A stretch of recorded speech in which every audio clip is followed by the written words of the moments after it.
अस्सलाम वालेकुम, आदाब। मैं हूं मोहसिन और आप बीबीएन पर देख रहे हैं खबरनामा। शुरुआत करते हैं हेडलाइन से। डिप्टी सीएम भट्टी विक्रमार्का ने मरकजी वजीर खजाना निर्मला सीतारामन से की मुलाकात। तेलंगाना हुकूमत के वाजिबुल अदा 408 करोड़ 48 लाख रुपए फौरी तौर पर अदा करने का किया मुतालबा। राशन कार्ड के मुतालिक अवाम की सहूलत के लिए मजलिस पार्टी हल्के कारवान के दफ्तर पर helpline centre. MLA Kausar Mohiuddin ने अवाम को इस सहूलत से इस्तेफादा करने की ख्वाहिश की।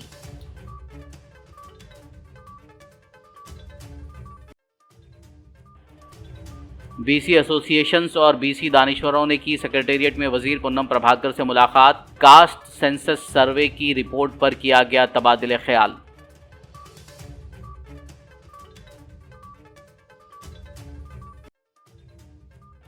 याकुतपुरा मजलिसी एमएलए जाफर हुसैन मेराज ने किया तालाब चिंचलम डिवीजन का दौरा। जारी NP2 पाइपलाइन और सीवरेज के कामों का किया मुआयना।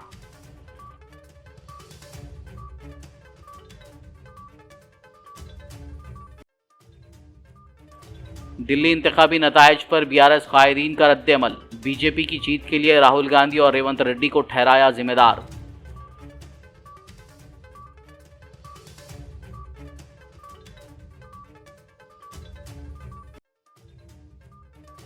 सत्ताईस साल बाद दिल्ली में खिला कमल। बीजेपी की जीत पर मरकजी वुज़रा किशन रेड्डी और बंडी संजय ने दिल्ली की आवाम को दी मुबारकबाद। कर्नाटका और तेलंगाना में बीजेपी के इख्तिदार में आने का किया दावा।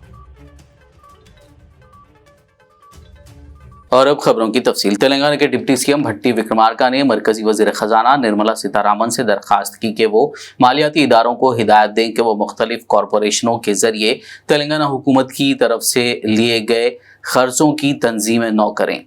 भट्टी विक्रमार्का ने हफ्ते को दिल्ली में वजीर खजाना की रिहायशगाह पर निर्मला सीतारामन से मुलाकात की। उन्होंने मुतालबा किया कि मरकज तेलंगाना हुकूमत के वाजिबुल अदा 408 करोड़ 48 लाख रुपए फौरी तौर पर अदा करें।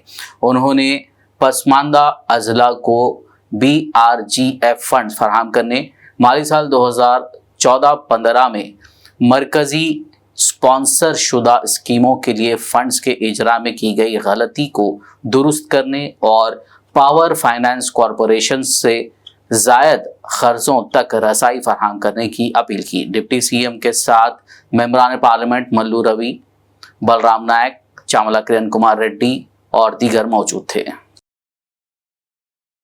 तेलंगाना हुकूमत ने 4 फरवरी को काबीना में फैसला लेने के बाद एक जियो जारी करते हुए नए ration card, food security card के लिए मी सेवा सेंटर्स पर दरखास्त दाखिल करने की सहूलत फराहम की है। इस सिलसिले में हल्के कारवान के मजलिसी एमएलए कौसर मोहिउद्दीन ने कहा है कि जिन्होंने राशन कार्ड के लिए पहले दरखास्त नहीं दी है वो मी सेवा सेंटर्स में जाकर अपने दरखास्तें दाखिल करवा सकते हैं। उन्होंने मजीद कहा कि पुराने राशन कार्ड्स में अफराद ख़ानदान के नामों की तरमीम है तो वो भी मी सेवा सेंटर्स पर कराई जा सकती है। कौसर मोहिउद्दीन ने मजीद बताया कि अवाम की सहूलत के लिए मजलिस पार्टी हल्के कारवान के दफ्तर पर हेल्पलाइन सेंटर कायम किया गया है। अवाम इस सहूलत से इस्तेफादा करे। गवर्नमेंट ऑफ तेलंगाना की जानिब से नया Jio ration card, food security card का जो रिलीज़ हुआ और उस जियो के तहत सिर्फ मी सेवा सेंटर पर, ई सेवा सेंटर पर और नए फूड सिक्योरिटी कार्ड हो या नया राशन कार्ड वहाँ पर मी सेवा पर, ई सेवा पर जाए और जाते खुद हेड ऑफ द फैमिली जिसके नाम से बड़े घर के बड़े हैं उनके और जो भी जितने लोग के भी नाम नए ration card, food security card में दर्ज कराना चाह रहे, लाइट के बिल के साथ अपने घर के तमाम लोग के आधार कार्ड ले गए, आधार कार्ड ले जाकर मी सेवा सेंटर पर ऑनलाइन कराए। और अहम बात यह है कि हैदराबाद और साथ ही साथ कारवान हल्के की आवाम से गुजारिश करता हूं कि 50 रुपये से बढ़कर ना दे। अगर कोई 50 रुपये से बढ़कर लेता है तो हमारे को ऑनलाइन नंबर दे रहा हूं मैं 9885550783 पर आप हमारे को फ़ोन पर वो बता सकते हैं, चाहे वो लंगरौस का मी सेवा सेंटर हो या गोलकुंडे के हो या टोली चौकी का हो या हकीमपेट का हो या मोगल नगर का हो या पुराना पुल का हो या मुस्तैदपुरे का हो या जियागुड़े का हो या टप्पा चबूतरे का हो या महब कॉलोनी के जो मी सेवा सेंटर या ई सेवा सेंटर पर जाकर अपने घर के जितने भी लोग 5-7 जनों के जो भी नाम राशन कार्ड के अंदर दर्ज कराना चाह रहे हैं उन तमाम के आधार कार्ड और जिस घर में रहते हैं उस घर का लाइट का बिल लेके जाकर अपना फूड सिक्योरिटी कार्ड मीत सेवा सेंटर पर जाकर दर्ज करा सकते हैं। और साथ ही साथ जो पुराने लोग के राशन कार्ड्स है जिसके अंदर नाम नहीं है, कई लोगों के नाम दर्ज कराने की है, वो पुराने राशन कार्ड के अंदर ये नए लोग जो छूट चुके उन लोग के भी नाम दर्ज करा सकते हैं। वो मीत सेवा सेंटर पर और ई सेवा सेंटर पर सिर्फ 50 रुपए दे और 50 रुपए से बढ़कर कौन लेता है तो मुझको बताइए, या हमारी जमात के वहां पर मीत सेवा या ई सेवा सेंटर पर जमात के सदर मुतमद्दिन, एक्टिव वर्कर्स, हमारी जमात के कारपोरेटर्स भी रहेंगे और इंशाल्लाह मैं भी हर जगह जाकर मीत सेवा या आवाम से मुलाकात करते रहूंगा और आवाम से पूछूंगा अगर ताकि कोई मीत सेवा वाले या ई सेवा वाले पैसे बढ़ के लेते हैं। बीसी एसोसिएशंस और बीसी दानिश्वरों ने सेक्रेटेरिएट में रियासती वजीर बहबूद बीसी पुनः प्रभाकर और तेलंगाना गवर्नमेंट एडवाइजर के केशव राव से मुलाकात की। मुलाकात करने वालों में बीसी कमीशन के चेयरमैन निरंजन व दीगर अराकीन, MP सुरेश शटकार, MLA वीरलपल्ली शंकर, साबिक MP Anjan Kumar Yadav, BC corporation chairman Srikanth Goud व दीगर शामिल हैं। इस मीटिंग में कास्ट सेंसस सर्वे की रिपोर्ट पर तबादला ख्याल किया गया। शहर हैदराबाद के हल्का असेंबली याकुतपुरा के मजलिसी MLA जाफर हुसैन मिराज ने हफ्ते को तालाब चिंचलम डिवीजन में जारी NP2 पाइपलाइन और सीवरेज के कामों का मुआयना किया। इस मौके पर उन्होंने कहा कि रमजान से पहले जारी तमाम कामों को मुकम्मल करने की कोशिश की जाएगी ताकि मुक़द्दस महीने के दौरान मुकामी आवाम को परेशानी का सामना ना करना पड़े। इस मौके पर तालाब Chinchalam corporator doctor Sameena, primary unit सुदूर और मेम्बरान और दीगर मौजूद थे। तालाब कट्टा डिवीजन याकुतपुरा असेंबली कॉन्स्टिट्यूंसी में NP2 पाइपलाइन के काम चालू हुए और उसके साथ सीवर का भी काम चालू हुआ। जो खान नगर के अतराफ में जितने भी अंदर गलियां थे वहाँ पे NP2 पाइपलाइन डाली गई और एक नाले का भी काम चालू हुआ, जिसकी लागत जुमला तमाम 5 कामों की लागत 87 लाख रुपए है। 87 लाख का यह काम चालू हुआ है। मेरे साथ में यहाँ के मुकामी कारपोरेटर डॉक्टर समीना मैडम और मजलिस इत्तेहादुल मुस्लिमीन के यहाँ के तमाम जिम्मेदारों के साथ साथ सदर मुतमद्दिन, एक्टिव वर्कर, बस्ती वाले सारे के सारे मौजूद है। नक़ीब मिलत बैरिस्टर असदुद्दीन अवैसी साहब की ख़ास निगरानी के अंदर, हबीब मिलत की क़यादत के अंदर याकुतपुरा असेंबली कॉन्स्टिट्यूंसी में कामों को तेज़ी से आगे बढ़ाया जा रहा है। क्योंकि आने वाला महीना रमज़ान का है, हम चाहते हैं कि जितने भी ये काम है जो खोदम खादी के होते हैं और रमज़ान से पहले तकमील करने की हम पूरी कोशिश कर रहे हैं। और उसके लिए रोज़ जहाँ जहाँ पे भी काम शुरू हो रहा है, अल्लाह के फजल व करम से मैं और मेरे साथ में वहाँ के मुकामी कारपोरेटर और ज़िम्मेदार तमाम के तमाम मौजूद रह रहे हैं और कामों का जायज़ा ले रहे हैं। अल्लाह का करम है। तो मैं यही कहना चाहता हूँ कि आवाम को इंशाअल्लाह ताला आने वाले टाइम पे भी कामों को तेज़ी से आगे लेके जाएंगे। सिर्फ एक रमज़ान का महीना रहेगा जहाँ पे हम खुद चाहते हैं कि तमाम जो मुसलमान रोज़े रहते हैं, नमाज़ों के लिए जाते हैं, वो टाइम पे कामों को हम जो इमरजेंसी काम है वही काम कराएंगे। दूसरे कामों के लिए हम ज़्यादा उसको शिद्दत से काम कराने की कोशिश नहीं करेंगे। रमज़ान होते फिर बाद में फिर कामों में और तेज़ी लेकर आएंगे। मैं आज के प्रोग्राम में तमाम ज़िम्मेदारों का शुक्रिया अदा करता हूं जिन्होंने आज के प्रोग्राम में है।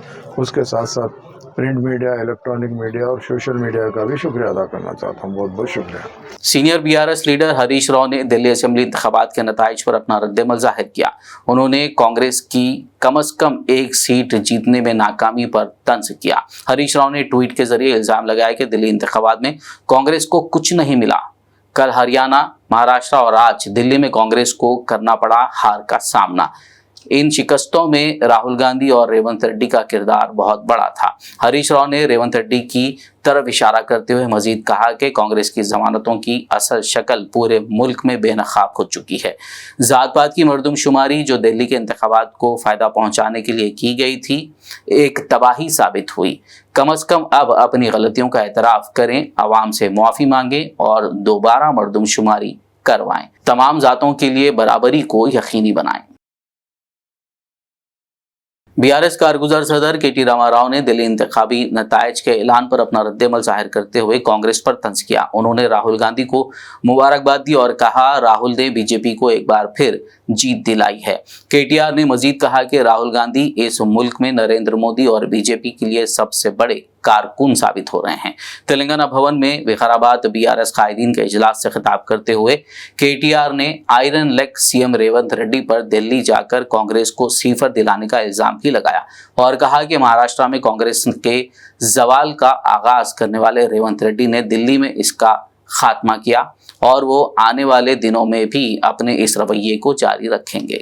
ఢిల్లీ ఎలక్షన్ ఫలితాలు వచ్చినాయట, చూసిరా మీరంతా? సక్సెస్ఫుల్గా మన ఐరన్ లెగ్ ముఖ్యమంత్రి వేయండు. కాంగ్రెస్ పార్టీకి ఎంత వచ్చింది? ఎంత? నిన్న మొన్నటి దాకా మనని బాగా అన్నాడు కదా, 0-0 అని. ఇప్పుడు ఆయనకు కూడా వచ్చింది గాడిది గుడ్డు 0.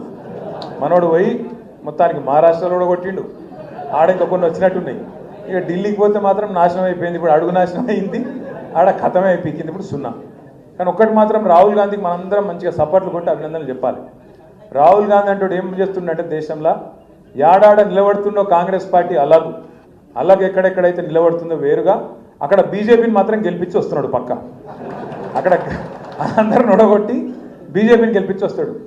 ఇవాళ ఈ దేశంలో నిజంగా చెప్పాలంటే నరేంద్ర మోడీకి బీజేపీకి అతిపెద్ద కార్యకర్త ఎవడన్నా ఉన్నాడా అంటే राहुल गांधी रेवंत रेड्डी। खबरनामे में फिलहाल लेंगे एक ब्रेक, मुलाकात होगी इस छोटे से ब्रेक के बाद।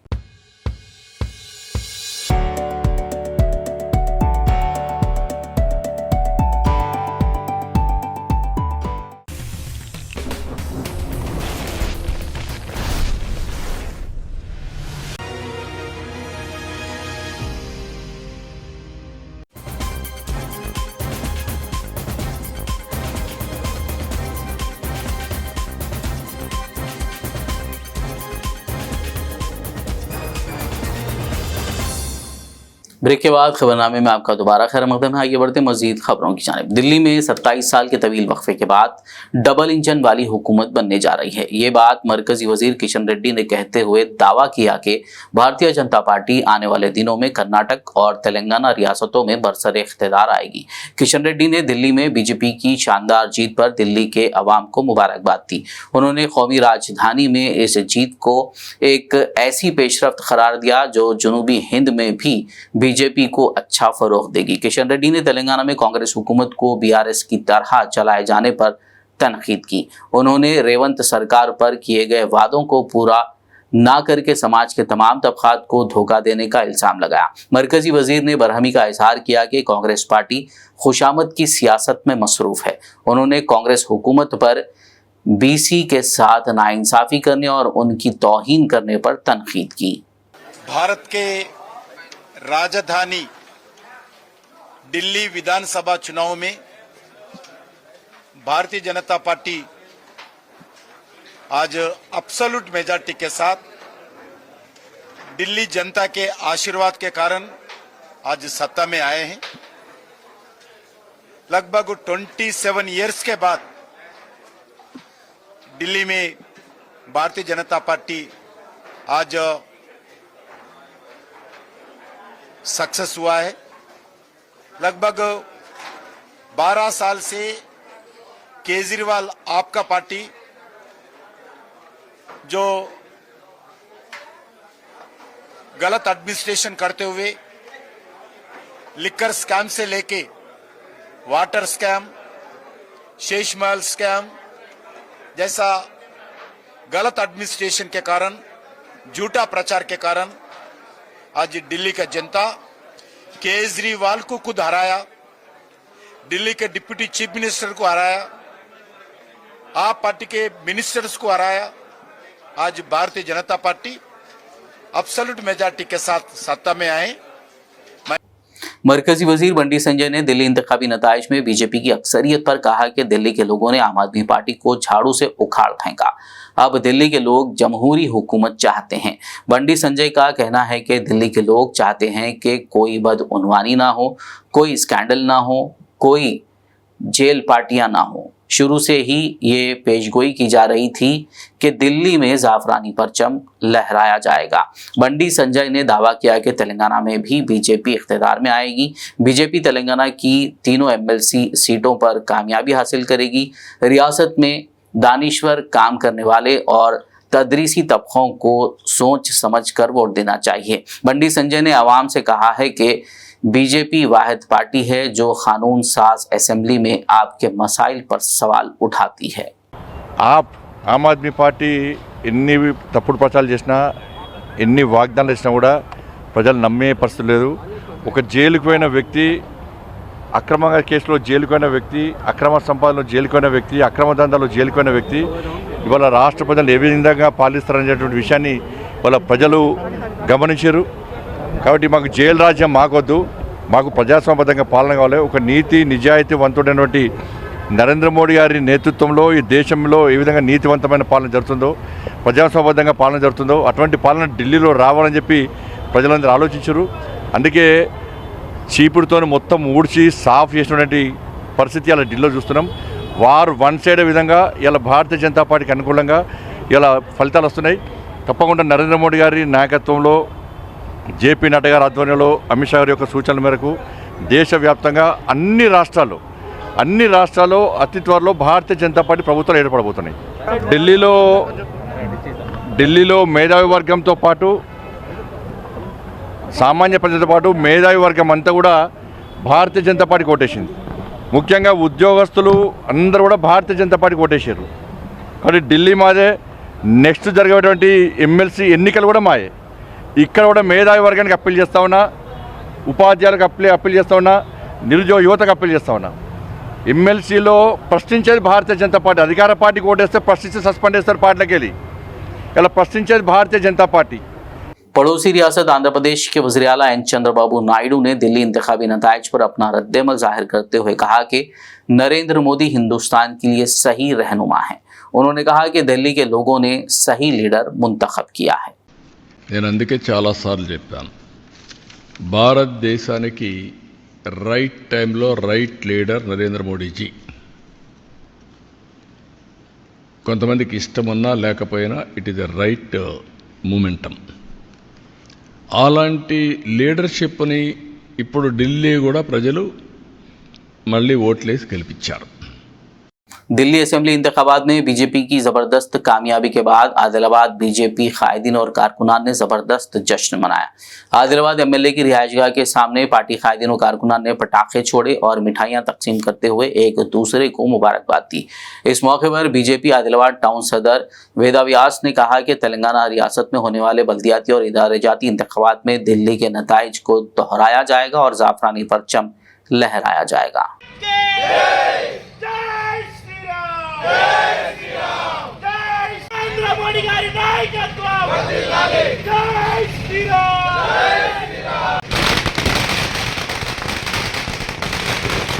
माता के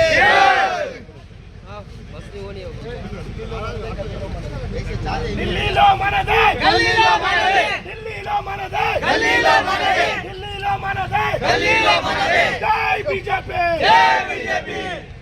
భారత్ మాతా కి జై శ్రీరామ్, జై శ్రీరామ్. దేశ ప్రధాని నరేంద్ర మోడీ మరియు భారతీయ జనతా పార్టీ యొక్క సంస్థాగతంగా పనిచేస్తున్న ప్రతి ఒక్క కార్యకర్త యొక్క కష్టమే ఈ విజయం. ఈ విజయాన్ని ప్రతి ఒక్క కార్యకర్తకు అర్పితం చేస్తున్నాము. ఎందుకంటే ఒక పార్టీ నిలబడ్డది కార్యకర్తతోటే. అదేవిధంగా ఆ కార్యకర్త కష్టానికి ఈరోజు వచ్చిన ఫలితమే ఢిల్లీ, మొన్న జరిగిన మహారాష్ట్ర ఈ ఎన్నికల్లో మనం చూసాము.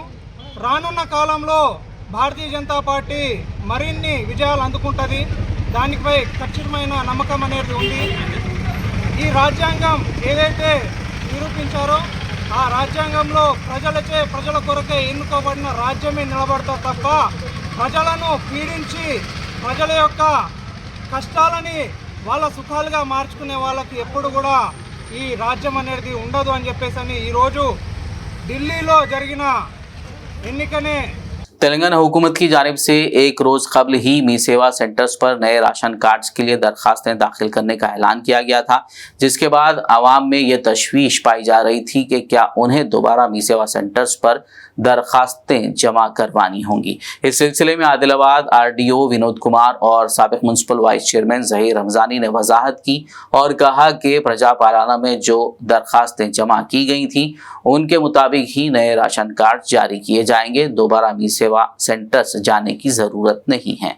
कल शाम में गवर्नमेंट से जो ऑर्डर आया था कि मी सेवा में एप्लीकेशंस लिए जाएंगे और काम चालू होगा बोल के, उसी तशवीश में आज सुबह कंदी सिन्हा सेठी साहब से बात हुई और कंदी सिन्हा सेठी साहब ने बोला कि आप जाकर आरडीओ साहब से मिलिए, मिलने के बाद टोटल तफसील पूरा आवाम तक पहुंचाइए बोल के ऑर्डर देने के बाद मैं आज सवेरे से आरडीओ साहब के साथ टेली कॉन्फ्रेंस में बिजी थे। उन्होंने अभी मिलने के बाद जो सो ये डिटेल बोले कि जो लोग वार्ड सभा जितने भी हुए वहाँ पर जो एप्लीकेशन दिए हैं वही एप्लीकेशन से राशन कार्ड इशू किए जाएंगे। आपको मी सेवा में जाने की घूमने की ज़रूरत नहीं है। ये काम ऑलरेडी चल रहा सो है। वो पूरा जितने भी एप्लीकेशन दिए थे वही एप्लीकेशन आज फीडिंग हो रहे हैं एमआर ऑफिस में, उसका काम चालू है। और मी सेवा में जो कहा गया था वो मी सेवा का बंद हो गया। मेहरबानी करके आदिलाबाद के आवाम से गुजारिश है कि वो लोग बाहर ना घूमें। आपको राशन कार्ड ऑलरेडी इंक्वायरी होने के बाद आगे जो भी गवर्नमेंट के डिसीजंस के बाद राशन कार्ड दिए जाएंगे। अभी आरडीओ साहब ने भी वही कहा है कि मी सेवा में भी आपको एप्लीकेशन देने की ज़रूरत नहीं है।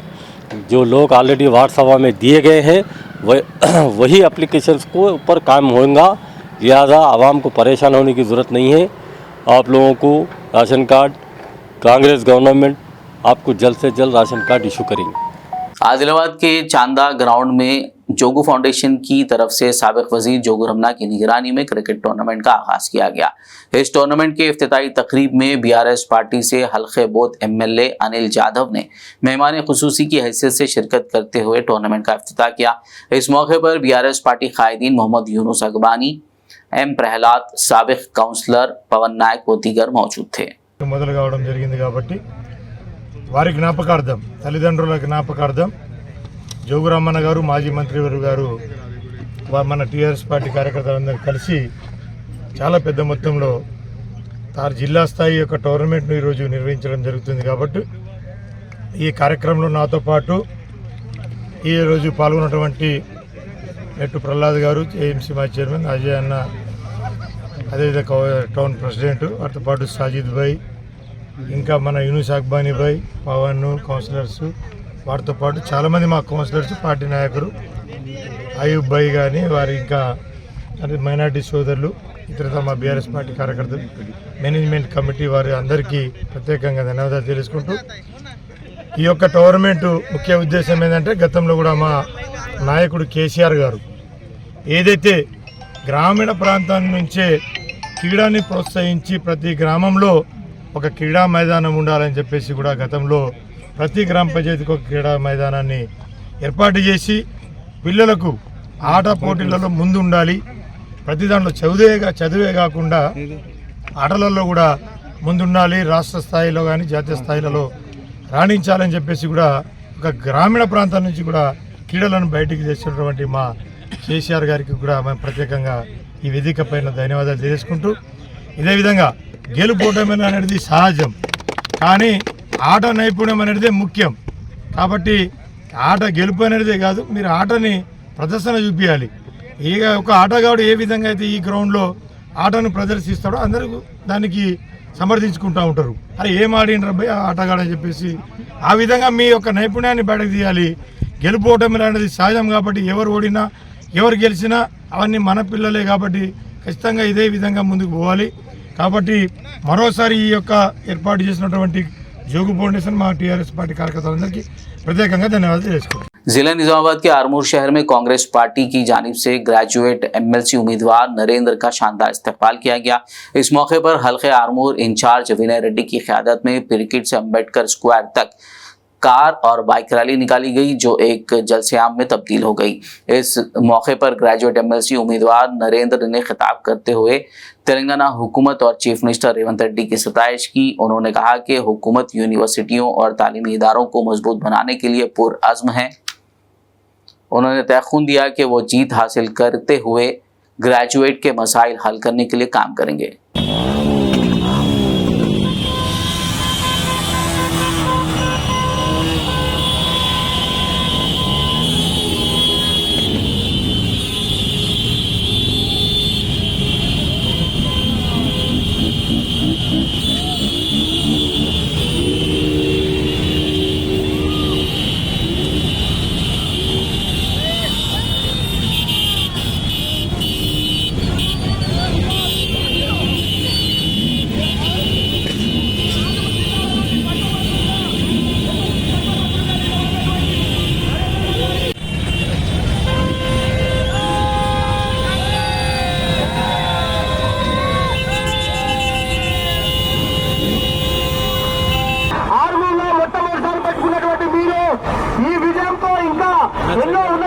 భావించాలని కోరుకుంటూ యువజన కాంగ్రెస్ ఆధ్వర్యంలో గజమాల వేయడం జరుగుతుంది.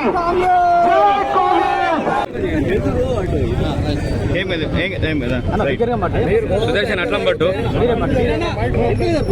కాంగ్రెస్ పార్టీ ఆధ్వర్యంలో మరి ఇక్కడ పట్టభద్రుల సమ్మేళనం, భారీ బైక్ ర్యాలీ మరి వినయన్ ఆధ్వర్యంలో చాలా అట్టహాసంగా జరిగింది. మరి కాంగ్రెస్ పార్టీ మరి బీఫామ్ తీసుకున్న తర్వాత ఇక్కడ కాంగ్రెస్ శ్రేణుల మధ్య చాలా సంబరంగా మరి వాళ్ళ మొట్టమొదటి మీటింగ్ నా జీవితంలోనే కాంగ్రెస్ పార్టీతో కలిసి ఇక్కడ ఆర్మూర్లో జర్నీ కొనసాగించడం మరి నిజంగా నేను అదృష్టంగా భావిస్తున్నాను. వినయన్ అంటే విఎన్ అంటే వి నరేందర్, ఈ రకంగా మరి మా యొక్క జోడీ అద్భుతంగా ఉంది అని నేను భావిస్తూ ఒక మంచి మనసుతో అన్న ఈరోజు మరి ఇక్కడ అందరి కాంగ్రెస్ శ్రేణులతో మరి వాళ్ళ స్వాగతం పలకడం, ఇక్కడ పట్టభద్రుల సమ్మేళనం అద్భుతంగా జరగడం చాలా ఆనందంగా అనిపిస్తూ ఖచ్చితంగా మరి రేవంత్ రెడ్డి ఆయనకు ఈ యొక్క గెలుపు ఒక గిఫ్ట్ కావాలి. రాబోయే లోకల్ బాడీ ఎన్నికల్లో మరి ఘన విజయం సాధించడానికి ఇది ఒక సెమీఫైనల్ లాంటిదిగా భావిస్తూ ఖచ్చితంగా ఘన విజయం సాధిస్తామని ఇప్పటికే సుమారుగా ఓన్లీ మా టీం 1,50,000 ఎన్రోల్మెంట్ చేయడం జరిగింది. మొత్తం 3,41,000 ఎన్రోల్మెంట్ జరిగితే అందులో మా టీం సభ్యులు 1,50,000 ఎన్రోల్మెంట్ చేసి ఉన్నారు. కాబట్టి ఇప్పటికే మరి గత 5 నెలల నుంచి మరి 42 అసెంబ్లీ కాన్స్టిట్యూన్స్ తిరుగుతున్నాను. ఇప్పటికే సుమారుగా 3 సార్లు నేను ప్రతి కాన్స్టిట్యూన్స్ ప్రతి మండలం తిరిగి ఉన్నాను. జనరల్లీ నా జీవితంలో కూడా చదువుకునే అప్పుడు పరీక్షల ముందు నేను బాగా పరీక్షలు 10 నెలలు చదువుతాను, పరీక్షలు లేపనంగా నేను ఆరాంగా ఉంటాను, రిలాక్స్గా ఉంటాను. ఇవాళ ఎన్నికలు కూడా అదే. आखिर में एक नजर हेडलाइंस पर। डिप्टी सीएम भट्टी विक्रमार्का ने मरकजी वजीर खजाना निर्मला सीतारामन से की मुलाकात। तेलंगाना हुकूमत के वाजिबुल अदा 408 करोड़ 48 लाख रुपए फौरी तौर पर अदा करने का किया मुतालबा। राशन कार्ड के मुतालिक अवाम की सहूलत के लिए मजलिस पार्टी हल्के कारवान के दफ्तर पर helpline centre. MLA Kausar Moinuddin ने अवाम को इस सहूलत से इस्तेफादा करने की ख्वाहिश की।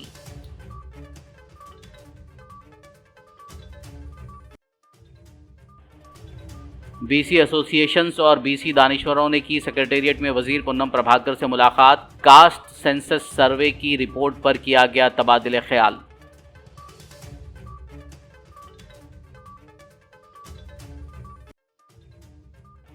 याकुतपुरा मजलिसी एमएलए जाफर हुसैन मेराज ने किया तालाब चिंचलम डिवीजन का दौरा।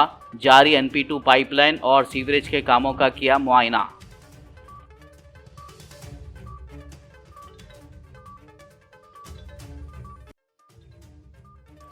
दिल्ली इंतखाबी नतायज पर BRS कायदीन का रद्द-ए-अमल। बीजेपी की जीत के लिए राहुल गांधी और रेवंत रेड्डी को ठहराया जिम्मेदार।